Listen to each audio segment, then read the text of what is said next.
Shalom to the elect of Israel, to the hopeful elect of Israel, you Hebrew Israelites, you so-called Negroes, Latinos, Native Americans, West Indian, and Haitians. Gotta give all praises, honor, and glory to Yahweh, Bahashem, Yahweh Shai, Bahashem, Barakah, Korash. The honors to the apostles and elders who rule well, who teach well, and a sincere salutation to all the Akim, pushing the truth and believing this truth throughout the four winds of the earth, the entire world, waking up the hopeful elect. And shalom to the Akwaf who are listening and learning, the few sisters who are listening and learning. I'm Isaiah, coming at you another lesson in truth, facts, faith, and edification. Another daily edification. Lord's wilderness be edifying. Now this is a part of prophecy that it's like Jacob trouble is happening on a small level to so-called Negro, Latinos, and Native Americans. Like the lesson I did about a week or two ago on the Northern Kingdom that's getting locked up in these FEMA camps, which they call them the detention centers, but they are actually FEMA camps, concentration camps. Okay, things that happen to the Northern Kingdom, and it's things that happen to the Southern Kingdom, okay, which is part of prophecy, man. And what I'm finna show right here is the homelessness and going on in California, man. And the title of the lesson is this from Democracy Now, a news channel.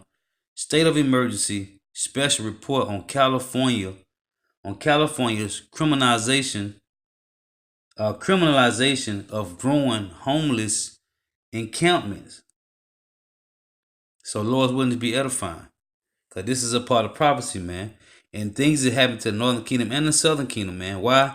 Because they're not seeking the Heavenly Father Yahweh. And it's going to continue to get worse, man.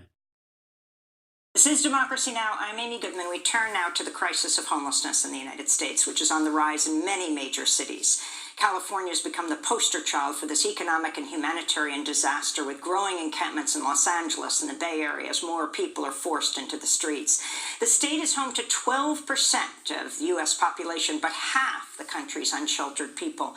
As the crisis deepens, so is the criminalization of homelessness, with increasing efforts by city and state officials to crack down on unhoused people occupying public space.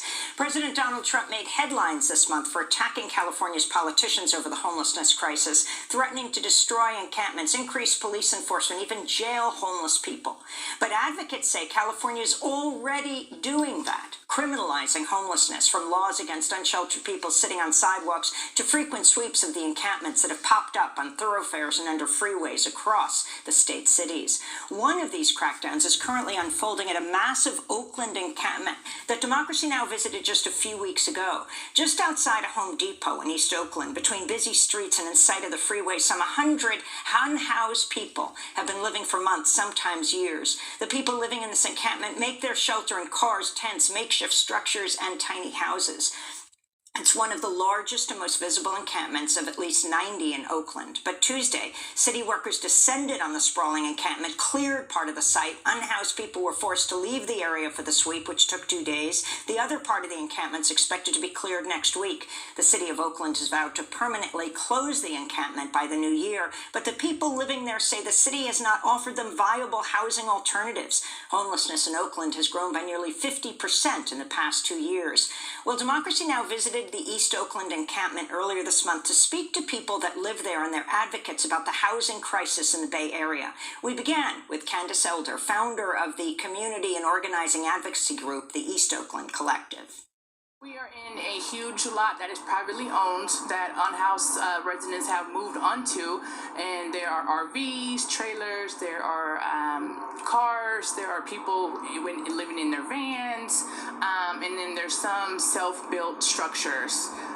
So and then there's also people's, commuting cars, and then there's also animals, and then what you see here is also this encampment suffers from a lot of illegal dumping. So they are experiencing some blight issues, but either the city will come pick it up, or sometimes the residents will put it all into piles.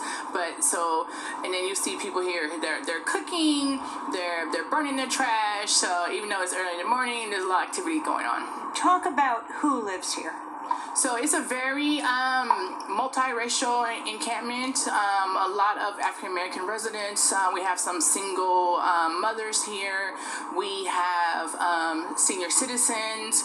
We have a large Latino and immigrant population here. A lot of Spanish speakers, and a good mix between men and women. Yeah, so this community has been open for 4 to 5 years now. Some of the original residents are still here, but the community has grown significantly. It is huge. How many unhoused people are there in California, San Francisco, Oakland? So recent news has said that California has the most unhoused population in the country, which is why we're seeing a lot of attention. Also, no thanks to Trump's rhetoric on cleaning up California streets. But between Oakland and between the San Francisco Bay Area, particularly Oakland, Berkeley, and San Francisco, and between LA County, particularly in the Skid Row area, you will find the most concentrated numbers of our unhoused residents in California.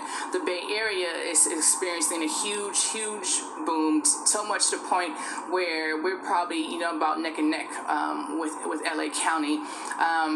Since the latest point in time count, the count that happens, I think every year and a half, that counts the number of unhoused people on the street in just a short period of time, really early in the morning, produced numbers that there are about 5,000 to 6,000 unsheltered people in Oakland, which is a 47% increase for us since the last point in time count. Community advocates and other data from healthcare organizations actually show that there are more than 9,000 unhoused people in Oakland. That is more of a realistic number because that counts vehicle dwellers, it counts people living in their RVs or trailers, it counts people who are couch surfing. There are even, you have college students now who are riding rapid transportation. They're riding the BART. They are riding the bus, at night in order just to have some type of shelter. So and that's why we use the term unhoused, because it covers the whole gamut of people facing housing insecurity. So those numbers are high, and we need the city to actually, the city government to be realistic about those numbers so they can apply the proper budget and resources. These words, unhoused, homeless, unsheltered, talk about the choice of words, the description. Do you think it matters? It definitely matters. How we talk about the problem, how we talk about people matters. So what I have learned from folks who are living the experience, they do not like the term homeless because, home is actually what you make of it, right? So this is people's new homes. It's their new temporary homes. So they're not necessarily homeless. They either are unsheltered or unhoused. What has caused this latest surge in numbers of people who are unhoused? Not being able to afford to live here. So we have a high rate of living, which includes very high rents. So the high rents, which have doubled or tripled in some cases, people cannot afford to live here anymore. We need more renter protection. We need eviction defense. A lot of people have been evicted, from their apartments. They didn't have the proper legal resources or representation to fight it. So they're on the streets. So we have to kind of fix these economic, social, and housing barriers in order to be able to address the homelessness crisis. Can you talk more about the racial disparities when it comes to people who are not housed? So in the Bay Area, particularly Oakland, over 70% of the unhoused population is African American. What is the population overall of Oakland? Overall, Oakland, we are 28%. So we're very low numbers as far as the Oakland entire is a population. quarter African American, Yes. but 3/4 of the unhoused population. Yes, and the numbers of African Americans in Oakland has, we've seen a sharp decline due to displacement, due to gentrification. So either folks are pushed out or they're pushed onto the street. So it speaks to these discriminatory, practices and policies in housing.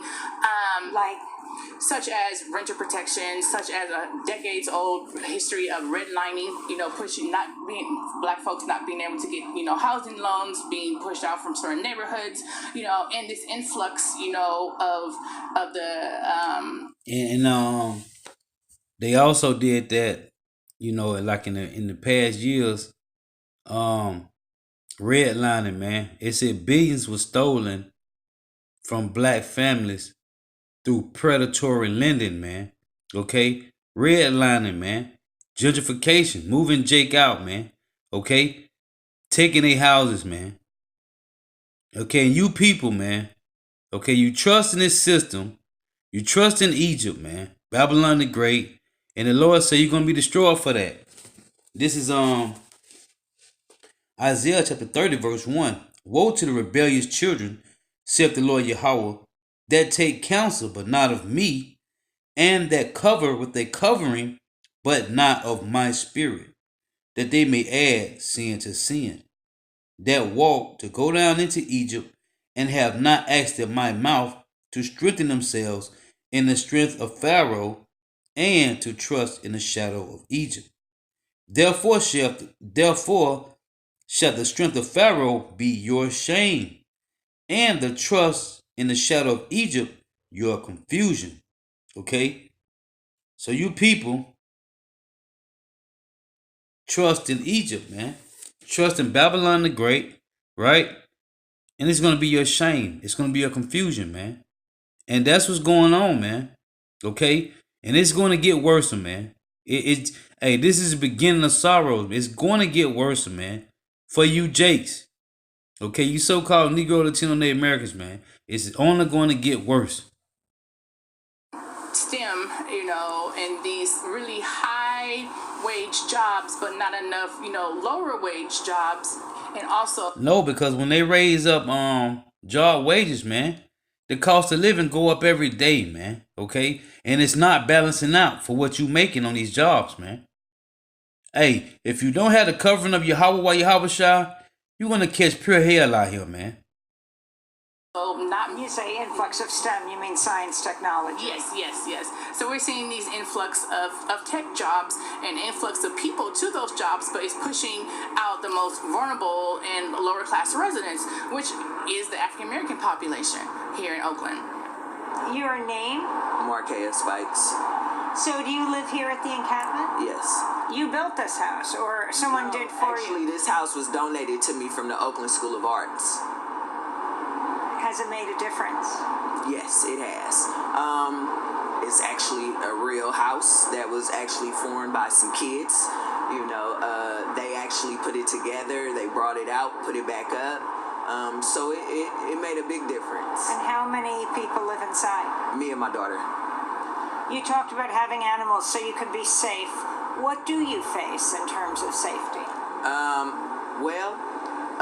From just being outside, period, since I'm a female by myself, I'm facing being raped, I'm facing being assaulted, I'm facing harassment from the police department by itself, I'm facing harassment from Home Depot just because I'm here and I'm unhoused. How do you feel about homeless shelters? It's a good question. To an extent, they're okay for a temporary situation, but right now, with the way everything is going, all it is pushing people from one shelter to another shelter. It's called shelter hopping, which is not a good thing. I think if a shelter is in place and supposed to help you with housing, that's what they need to do while you're there, so other people can come in and get the same help. Certain shelters are picking and choosing who they want to help and how they want to help, and that's another situation on why I'm out here. Hi, my name is Nita Diazis Morale. Everyone calls me Nita B. I'm the founder and lead organizer of The Village and Feed the People. also co-founder and member of the Homeless Advocacy Working Group and the Bay Area Landless Peoples Alliance and Housing and Dignity Project. Talk about city housing policy. We're in a state of emergency here in Oakland. We are in a state of emergency, and a shelter crisis declaration has been declared in 2016. We just got the declaration reinstated this past Tuesday. And you see, it's Southern Kingdom and Northern Kingdom, man. Okay? Hey, Negro, Latino, and Native Americans, man, they're going to catch pure hell. And much more if you don't have the covering of Yahweh Shai, man. Hey, these are just the beginnings, man. Okay, and they said it's been set up. This camp right here been since like 5 years ago, man. Okay? And the homelessness out there in LA, man, in San Francisco. Oh, also in New York, man. Okay? Hey, it's going on all around the world, man. And it's only happening to you. Now, it's happening to the Edomites. But this is you so-called Negro, Latino, and Native Americans, man. The Lord is constantly jacking you up. And what? He said that hey, he got his hand stretched forth to you all day long, man. But what Jake doing? Slapping the Lord's hand away, man. So guess what? Hey, man, you're going to constantly go through pure hell, man. And this is just the beginning before you be destroyed, okay? Hey, famine finna be on a heavy level, man, okay? They already catching it, man. This is just the beginning. What the declaration states is that it admits that there is not enough housing, whether not enough units or not enough affordable units to house everyone. And the state of emergency, the homeless state of emergency, which was put in place in February of this year, kind of continues that narrative that there not only is there not enough housing, but because there's not enough housing for folks to have access to, there is a state of emergency and homelessness that's happening, and it's happening across the country. You know, I think California might be the epicenter of it, but it's happening across the country. What do you think is the solution right now? The ultimate solution is building deeply affordable housing, right? So if you look at the city's goals and numbers, in the next 4 years, there's more than 50,000 market rate and above market rate units that are scheduled or approved to be built. There are 1,000 affordable units, which in, dealing with the median, market rate price is $79,000, right? Affordable or deeply affordable units, which is going to be for low income, and working class folks, 200 units. And in the past 2 years, homelessness has increased in Oakland, California by 48%. So their permanent housing pipeline is not to scale to the crisis. But the only way they're going to nip this homeless crisis in the bud is by building permanent housing.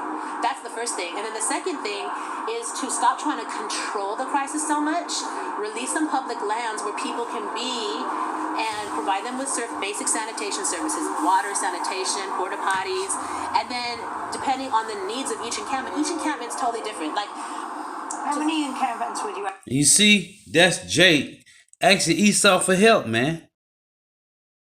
Okay? Instead of going to Yahweh, man. They keep asking Esau for help, man. Estimator in Oakland? At least 90. At least. 90. 90. Made up of how many people? It depends. Some encampments are as big as 6, and some are like 100, more than 100, like High Street. Do these encampments provide community? Do they provide Absolutely. safety? They provide community. They provide support. I mean, it's homeless folks are some of the most resilient people, most resourceful people, most creative people you'll ever meet. This is Lamentation chapter 4. And see, this is the problem with Jake, man. This is Lamentation chapter 4, verse 17. And it reads, "As for us, our eyes as yet failed for our vain help. In our watching, we have watched for a nation that could not save us." Okay? They can't save you, man. You take a covering of Egypt, man. You trust in Pharaoh, okay? Which is Babylon the Great and this system, the beast system, man. You trust in this system and you are going to get nothing, man. Again, Lamentation 4:17. As for us, our eyes as yet fail for our vain help in our watching. We have watched for a nation that could not save us. They don't care about you people, man. And when is you people going to wake up and realize that? This is Hosea chapter 4 and verse 6, and it reads, My people are destroyed for lack of knowledge. Because thou hast rejected knowledge, I will also reject thee, that thou should be no priest to me. Seeing thou hast forgotten the law of thy power, I will also forget thy children. As they were increased, so they sinned against me. Therefore will I change their glory into shame. Hey, this is a shame to Jake, man. This is a shame to you so-called Negro, Latino, and Native Americans, man. Why? Because they trust in Pharaoh. Okay? They trust in Egypt, man. They have covered with the covering of the beast system, man. And they're going to be destroyed for it. And like I said, this is only the beginning. And the little stability and support and security that people have been able to build for themselves when there is nothing is amazing. And so when the city comes in and knocks these encampments down, they're literally knocking people who are on like one leg up down on both knees. I think what's also interesting is, with Trump just coming to California and, making his big grandstanding about, hurting everyone and put them in government-run camps, and then you have people like Libby or Gavin Newsom, puffing up their chest and being like, no, you can't do that. If you actually look at what they're signing in law, or in Libby's case, what she's actually doing, they're doing the same exact thing that Trump is threatening to do. So you're talking about Oakland Mayor Libby Schaaf and California Governor Newsom. Right now, when it comes to San Francisco and Oakland, what do you think would be the most important thing to happen? I think on an immediate level, releasing public land where people can park their cars or people can build homes, like safe homes, like those, to kind of weather this crisis, weather this storm until, like I said, the permanent housing is actually built, which isn't going to happen immediately. If we're talking about brick and mortar, like, traditional brick and mortar housing, that's going to take 5 to 7 years. But if we're talking about alternative housing, like tiny homes, which the mayor is completely opposed to because she said it's too permanent. So that kind of lets you see their agenda. Their agenda is to build for the new Oakland and to ignore what we call the town, right? They don't want. That's why everything they're doing is temporary. But to just release public lands, and in those public lands, provide services.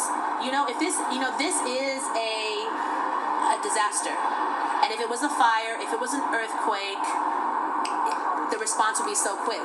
But this is an economic disaster. This is a cultural disaster. This is a housing disaster, but they're not treating it like all the other natural disasters, and they need to. What's your name? Elizabeth Easton. Hi. And is this your tiny house? Yes, it is. Can you talk about how you came to be here? Yes, I was living in Beaumont, Texas. I have children here, but I was living in Beaumont. And Harvey hit, Hurricane Harvey, and it was devastating. So I had to leave from there. I came back here. How has it been to live here? And you know who was destroyed in Hurricane Harvey and Hurricane Katrina? Okay, and what's the one that hit Bahamas? Dorian or Dora, whatever it was. Hey, this is Jake, man. Okay. This is Jake, man. You people would not turn to the Lord, man. And he's going to constantly destroy you, man. You so-called Negro, Latinos, and Native Americans, man. Like, this is just the beginning, man. This is just the beginning of sorrows. It's hard because it's a lot of different, cultures, and we have problems with users and some that don't, so it gets kind of difficult sometimes, but so far it's getting better. I think so. You see? How does it compare to Texas? That's called normative bias, man. Tell me it's getting better. It ain't getting better, man. It's getting worse. I've never never experienced anything like this in Texas. What do you mean? People have a tendency to, when they see someone homeless, they help. They'll find you a place to live. As far as a place to live and food, go to Texas. You're not gonna see much of this at all. At all. Do you feel forgotten here? I know I am. Tossed aside. Tossed aside. That's Elizabeth Easton, one of the residents. That's the work of the Lord, man. The Lord is doing these things, man. Okay? This is the power. This is the Almighty putting in this work, man. Of the East Oakland encampment partially cleared earlier this week. Her tiny house remains standing, but most of the surrounding shelters have all been destroyed by the authorities. After leaving that encampment, we traveled just down the road, passing a number of tents under the freeway to arrive at a smaller encampment where at least 10 people were living in trucks and makeshift structures. Enclosed by fencing on a busy street corner, the encampment sits near the freeway and just blocks from the Fruitvale station, where 22-year-old African-American Oscar Grant was shot to death by a BART police officer on New And they made a movie out of that. Okay? Fruitvale Station. Year's Day in 2009. Some of the people living on this cramped lot were forced there when a larger encampment across the street was shut down by the city earlier this year. When we got to the area, one of the people living there came out to greet us, Aaron Edmond, known as Crooked Eyes or Crook. In the 90s, he was a member of the hip-hop duo Steady Mobbin', whose first record made the Billboard Top 40. What's your name? Look, now this guy, State of Mobbin' was signed to No Limit, man. Okay? This is one of the guys from the State of Mobbin' group. It was two of them. Now he on the streets, homeless. She just showed his I'm gonna let it ride. They're gonna show it again. And how long have you lived here? I've been here for about 2.5 to 3 years. Yeah, I was herded down here for the city of Oakland. They got a lot of people on 16th, which is like 4 blocks up, and they had all the police round us up and say all the homeless people are designated to come down here to this that land that's gated up right there. That used to be open land, and they told us all to come down here, and they even picked us up and dropped us off down here. They picked you up like in buses? They picked us up in police cars and drove us down here and told us this is where we have to be. It's either this or jail.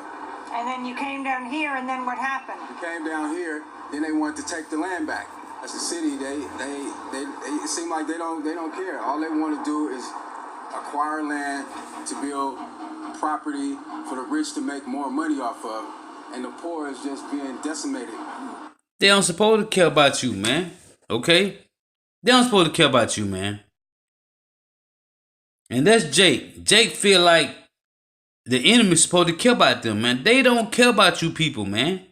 When are you going to wake up and realize they don't care about you, man? The red man doesn't care about you people, man.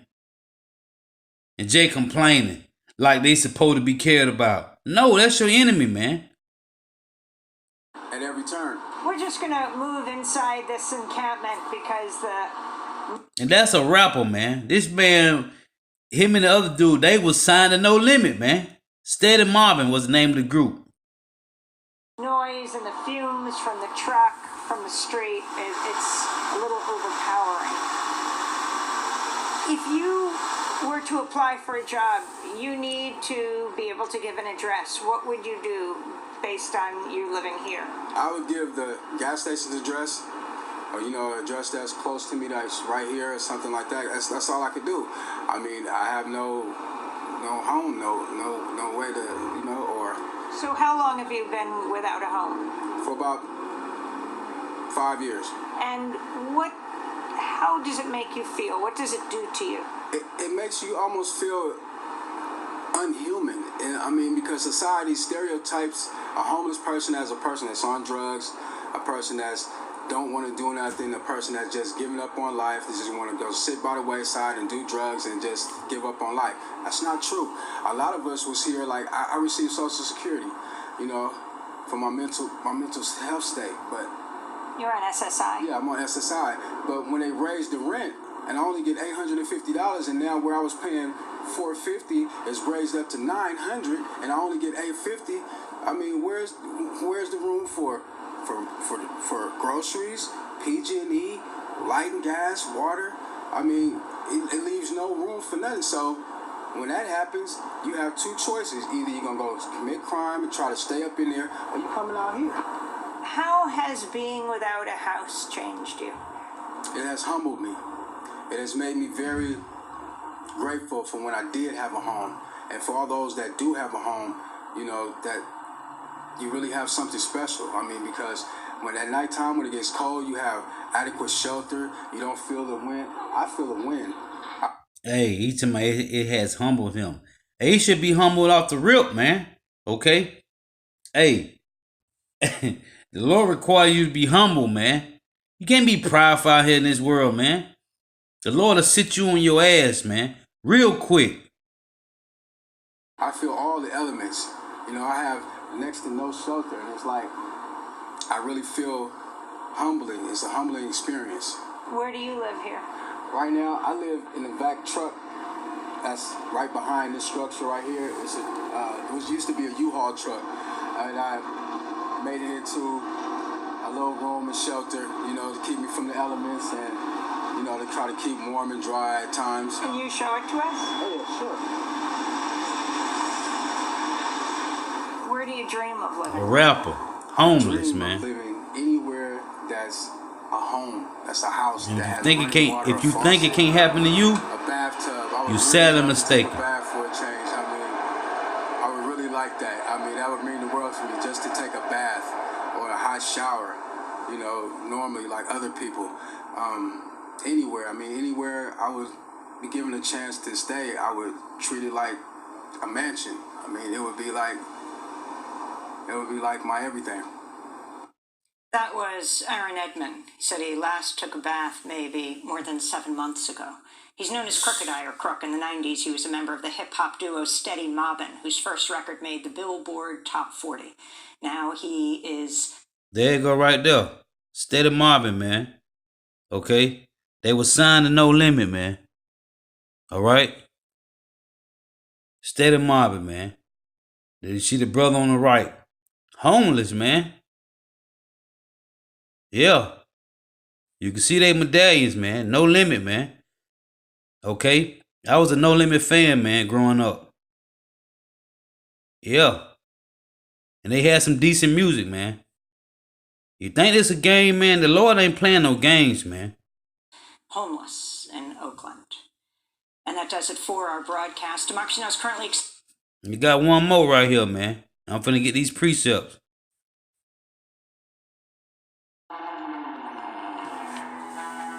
For so long, for so many, it was a dream. Suntans and movie stars and surfing songs and infinite possibility. California dreaming. The same sun still shines down on Los Angeles, and for many the dream is still golden, still very real. But there is a thing happening in LA, a vast failure that is making people afraid, and they should be afraid. This is Skid Row in Los Angeles, and none of the things you see here, the garbage and the filth and the degradation, is shocking to those of us in Seattle. We see it almost every day. But the sheer volume of it here, the enormity of it all, is truly mind-boggling. And it has opened the doors to some next-level problems that are horrifying. It is 53 square blocks of suffering and mental illness and drugs on a level that is hard to fathom. When I first got here, I was a man. But after being here for 9 years, it took a toll on me. And now I don't feel like a man anymore. And now, bubbling at the surface, is the long-ignored cousin of addiction and homelessness: disease. We have not seen conditions for humans like this since medieval times. Period. And that's a fact. But if you get them, Dr. Drew Pinsky is scared and outraged, and on his radio show in LA, he no longer holds back. tuberculosis is exploding. Non-tuberculous acid-fast bacilli exploding. And then the rat-borne illnesses, plague and typhus. And then we had typhoid fever last week. I didn't think that, I missed that. I mean, so typhoid fever means, now we have oral fecal contamination, so that's going to mean parasites and cholera. Here we go, everybody. Just everything you found in your history books, we got it. It's coming. He says that bubonic plague, Black Death as it was known, which killed 25 million people over a 5-year period in the Middle Ages, is likely already present in LA. It is caused by fleas biting rats and spreading it to humans, and an army of rats, millions strong, has overthrown Los Angeles. They have infested City Hall. The LAPD station in downtown LA was fined by the state for rodent infestation. 2 employees have been infected by typhus. Cops have been diagnosed with typhoid fever, hepatitis A, and staph. This is the end of it right here. We're really close to the end of whatever our existence on this earth is going to be. And that's facts, man. That's facts, man. The Lord is bringing judgment, man. He's bringing diseases, man. Pestilence and famine, man. Okay? These things is playing out while you people sitting around here watching these wacky shows and worrying about social media, man. Instagram and Facebook, okay? FaceTiming while the world is collapsing, man. Has been in LA for a long time, but not like this. Never like this. There's over 1,000 registered sex offenders on the streets of Skid Row. And there's gonna be more. There's gonna be more, man. Hey, when they get these prisoners this RFID microchip, they gonna be out here, man. And just like old girl said, just her, and she's scared of getting raped, man. That's gonna be everywhere. It's gonna be murders everywhere, man. Okay? Crime is gonna go up to 100% on all levels, man. Andy Bale is the CEO of the Union Rescue Mission in the epicenter of Skid Row. His life's work is saving lives here. People get beaten, women get raped. It's just a brutal environment. Usual. He looks out now, and he too is scared. He too is outraged. This is real. Yeah, it's real, and who knows? This is like a petri dish for disease. He knows. While delivering water to the people he serves, Judgment he of Yahweh, contracted man. staph, E. coli, and strep. It cost him his leg. Mm. And the lost souls on the streets below have no idea what they're up against. I mean, is it a life or death situation? No. I mean, it's just a part of life being sick. See, that's the pride of Jake, man. She talking about, is it a life or death situation? No. Man, that's the pride of Jake, man. You see? It's been easy enough for most people to ignore the Wow. plight of Skid Row. But then it started to spread. Homelessness is exploding here, up 16% in 1 year. 36,000 wandering the streets of Los Angeles, 59,000 in LA County. In the shadow of iconic buildings, there are tents now. Right outside beautiful City Hall, there are tents. On Alvarado Street, a man walks out into traffic to avoid the filth.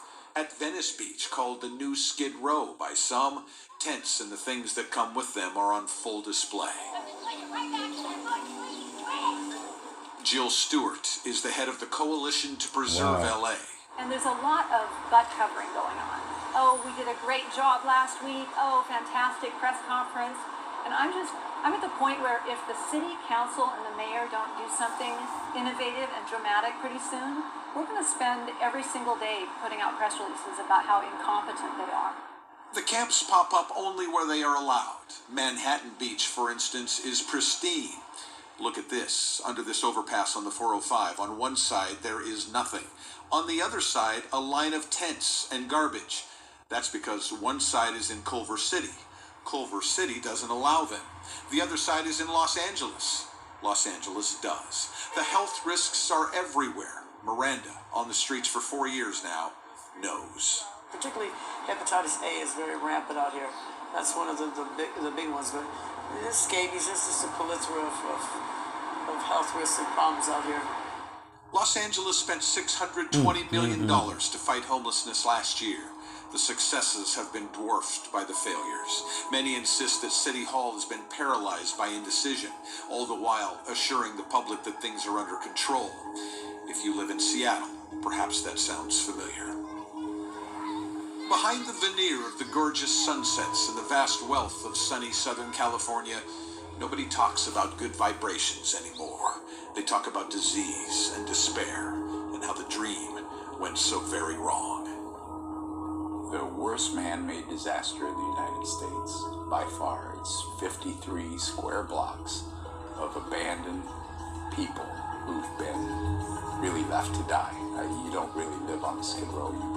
You come here to die. It was the place to go for your dreams, and now it's the place to go with your nightmares. Do you feel like you're shouting into the wind? I am screaming into the wind. And I feel like, and I feel this way every day, like I'm standing on a railroad track and the train is coming and I know the bridge is out. And I'm like, hey, stop, stop, stop. And the engineers are looking at me and give me the finger. We are on the eve of really serious trouble. Discover. Hi. That's what it is, man. That's what it is, man. Okay? Why? Because Jake would not turn back to the Lord, man. This is Proverbs chapter 30 and verse 7. 2 things have I required of thee. Deny me them not before I die. Remove far from me vanity and lies. Give me neither poverty nor riches. Feed me with food convenient for me. This is Solomon, man. Okay? Read again. Proverbs 30, verse 7. 2 things have I required of thee. He's talking to Yahweh. Deny me them not before I die. Remove far from me vanity and lies. Give me neither poverty nor riches. Feed me with food convenient for me. Lest I be full and deny thee. When you got riches, you go deny the Lord. You don't call him the Lord. You ain't searching for the Lord because you got money. And say, this was Solomon say, lest I be full and deny thee, and say, who is the Lord Yahweh? Or lest I be poor and steal and take the name of my power in vain. So Solomon say, give me neither poverty nor riches. Feed me with food convenient for me. What's that? Your daily bread. Okay? That's your daily bread, man. What you gotta understand is, when you see people like this, and you want to shake your head and wag your tail, because, hey, you see them like that, guess who did it, man? That's the work of the Lord, man. 1 Samuel 2 and 6, and it reads, the Lord Yahweh killeth and maketh alive. He bringeth down to the grave and bringeth up. The Lord Yahweh maketh poor and maketh rich. He bringeth low and lifteth up. He raiseth up the poor out of the dust. So if the Lord wants them to be raised up, everyone that's homeless, he's going to do it. He raiseth up the poor out of the dust and lifteth up the beggar from the dunghill, and set them among princes, and make them inherit the throne of glory. For the pillars of the earth are the Lord's, and he hath set the world upon them. He will keep the feet of his saints, and the wicked shall be silent in darkness, which is 2/3 of Israel. For by strength shall no man prevail. It said he will keep the feet of his saints, okay? From becoming what? Beggars, man. Okay? Being like that, man. This is Job 23 and verse 12. And it reads, read verse 11. My foot have held his steps. His way have I kept and not declined. Neither have I gone back from the commandment of his lips.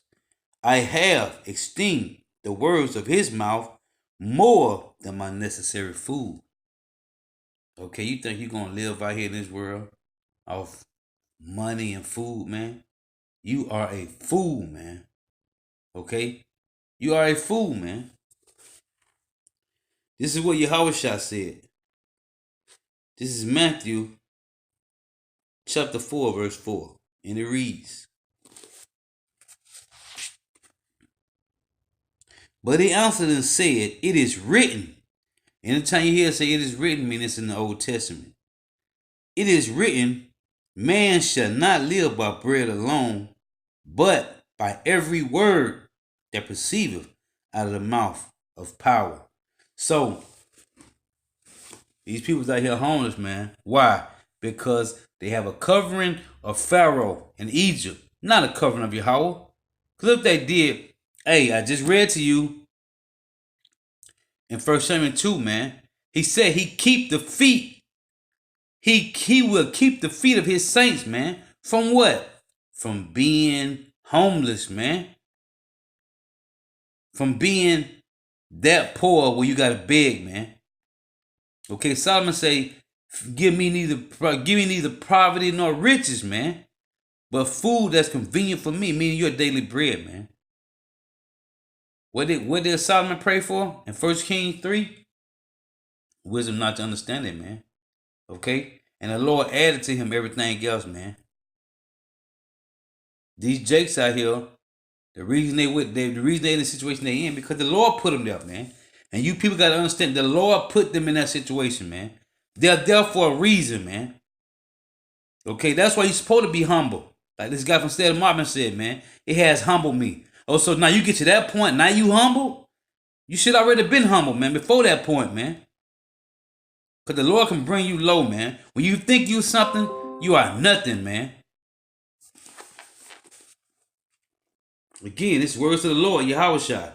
But he answered and said, it is written, man should not live by bread alone, but by every word that proceeds out of the mouth of power. And where he get that from, it said, as it is written. He got that from Deuteronomy chapter 8, verse 3. I'm finna read it. Deuteronomy chapter 8, verse 3. I'm going to read 2. Matter of fact, let me read 1. Deuteronomy 8 and 1. All the commandments which I command thee this day shall ye observe to do, that ye may live and multiply and go in and possess the land which the Lord Yahweh swore unto your fathers. And thou shalt remember all the way which the Lord Yahweh thy power lead thee these 40 years in the wilderness to humble thee. Okay? Then the guy from State of Mama say, now he is humble. You should have been humble before that, man. It reads, and to prove thee to know what was in thine heart. That's why the Lord walked us around for 40 years, man. Whether thou wouldest keep his commandments or no. Verse 3, and he humbled thee and suffered thee to hunger and fed thee with manna which thou knewest not. Neither did the fathers know, that he may make thee known, that man doeth not live by bread alone, but by every word that proceedeth out of the mouth of the Lord Yahweh doeth man live. Okay? Thy raiment waxed not old upon thee, neither did thy foot swell these 40 years. Thou shalt also consider in thy heart that as a man chasteneth his son, so the Lord Yahweh thy power chasteneth thee. Therefore thou shalt keep thy commandments of the Lord Yahweh thy power to walk in his ways and to fear him. These peoples out here, these homeless, they don't fear Yahweh, man. They have no fear, man. Because if they did, they wouldn't be in that situation, man. The Lord said he would keep the feet of his saints, man. What happened? Hey, the Lord chooses you, some he don't, man. Could he choose them later on in life? It's possible. Before the destruction come, they could wake up in the 10th, 11th hour, man. But as for this moment right now, man, that's why your best bet is to diligently seek the Lord, man, and do the work. Because any one of us, man, can be in that situation, man, which is a scary situation, man, okay? Fear the Lord, man, or you're gonna be destroyed. This is King David, man. This is Psalms chapter 37 and verse 25. And it reads, I have been young and now am old, yet have I not seen the righteous forsaken, nor his seed begging bread, man. He is ever merciful and lendeth, and his seed is blessed, man. This is what David said. Let me read it again, man. A Psalm of David, man. Psalm 37 and 25. I have been young and now am old, yet have I not seen the righteous forsaken, nor his seed begging bread, man. The righteous ain't gonna be forsaken or begging for bread, man. Not the righteous. Verse 26. He is ever merciful. Who? Yahweh, man. And lendeth, and his seed is blessed, man. Okay? If you can't understand, man, this is the will of the Lord, man. Okay, I've read you 1 Samuel 2 and 6, man. The Lord killeth and maketh alive. He make poor and make rich. He bringeth up from the dust, man. Okay? And put down, man. This is the work of the Lord, man. This is Psalm 68 and 19. And it reads, Blessed be the Lord, who daily loads us with benefits, even the power of our salvation. Who give us benefits?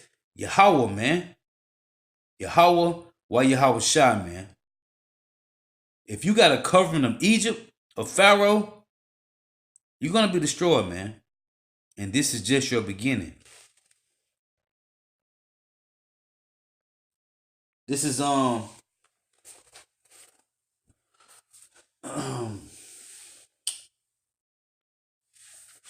let me grab my apocrypha.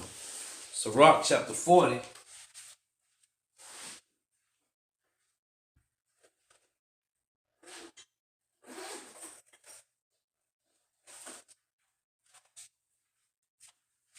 This is Sirach chapter 40, verse 28.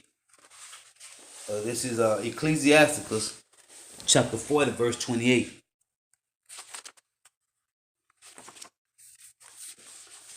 And it reads, My son, lead not a beggar's life, for better it is to die than to beg. The life of him that dependeth on another man's table is not to be counted for a life. And what I read to you in Isaiah 30, man, it said what? They take a covering, but not of my spirit. They trust in the spirit. They trust in Egypt, man, in Pharaoh. And he said it's going to be your shame and your confusion, man. Okay? Read again.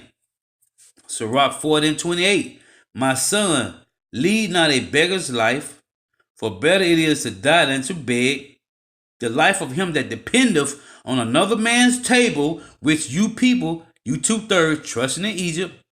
You trust in the government, your Section 8 habitat housing, right? Social Security, disability. Okay?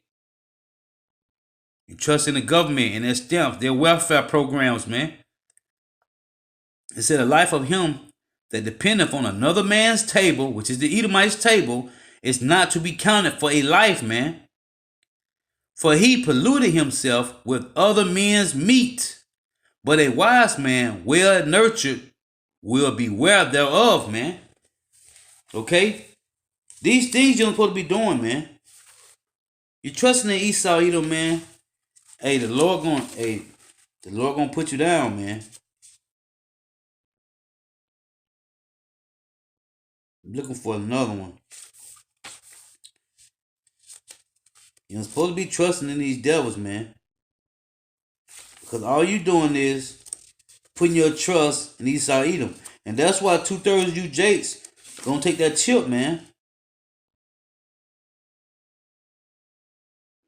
Because you trust in Esau Edom, man.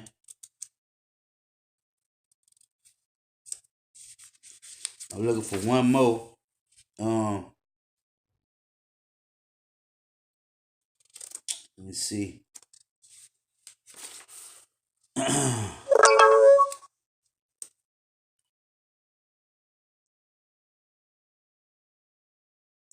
No good come to him. Right. Let me read this right here. This is Ecclesiastes chapter 12. It reads, Ecclesiastes 12:1. It says, when thou wilt do good, know to whom thou doest it to, so shall thou be thanked for thy benefits. Do good to the godly man, and thou shalt find a recompense. And if not from him, yet from the Most High. There can no good come to him that is always occupied in evil, nor to him that giveth no alms. Give it to a godly man, and help not a sinner. Right?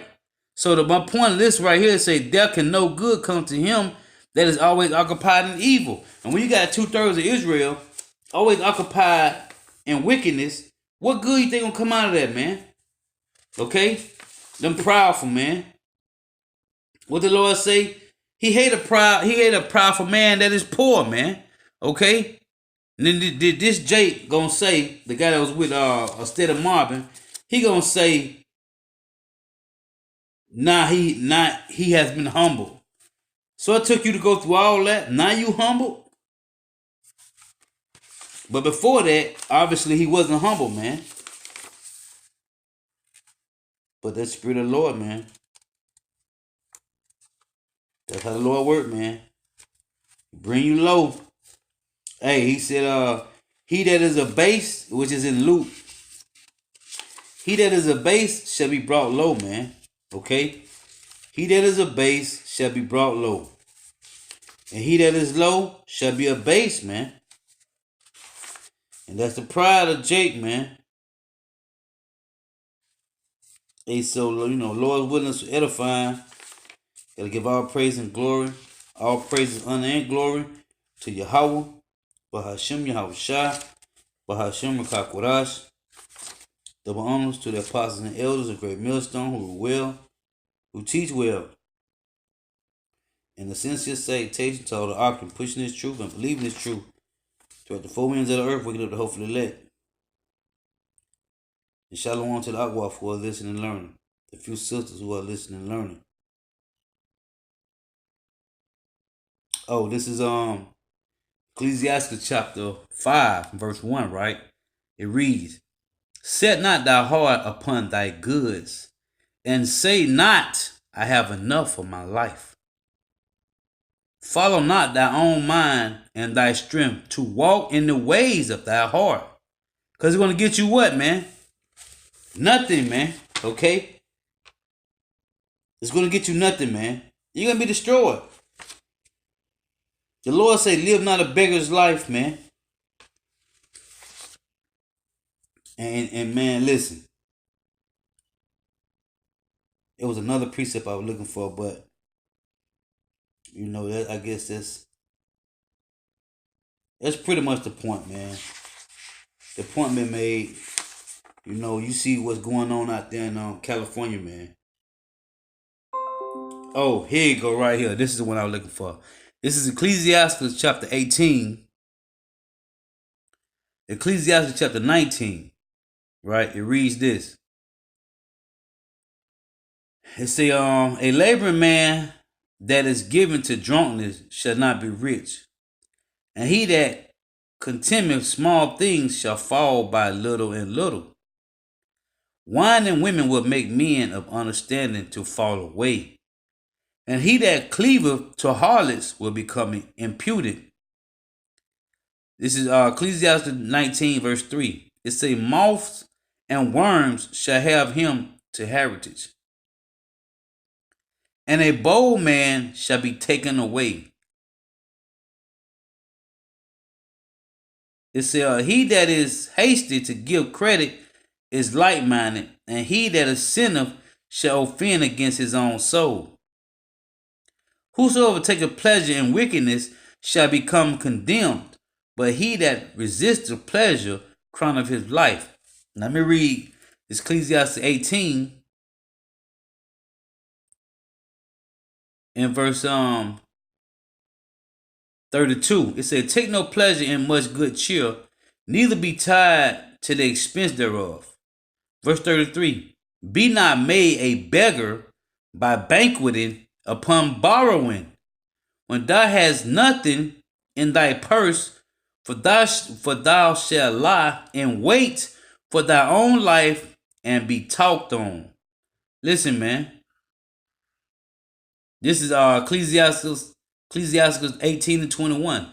Humble thyself before thou be sick, and in the time of sin show repentance.